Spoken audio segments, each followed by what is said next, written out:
raporti miratohet me kushte. Nëse miratohet, do ketë kushte. Dhe këto kushte nuk mbarojnë. Ti je në provim derisa të bëhesh antar.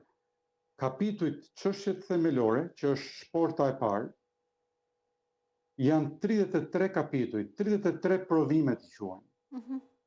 Dhe shporta e parë është demokracia, funksionimi i institucioneve demokratike, shteti i drejtës, lufta kundër krimit dhe korrupsionit, administrata publike, to janë kryesorët. Prokurimet patjetër janë ke statistikat, po marrim atëherë ku jeti me demokracinë, me funksionimin e institucioneve demokratike, ku je me luftën kundër krimit dhe korrupsionit.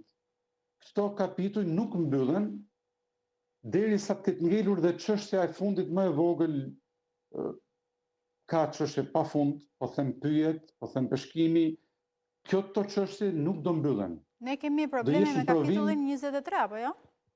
Me të gjitha çështjet themelore, ku futet lufta kundër krimit, lufta kundër korrupsionit, demokracia, pra shteti i drejtës, të drejtat e njeriut, funksionimi i një vendi demokratik.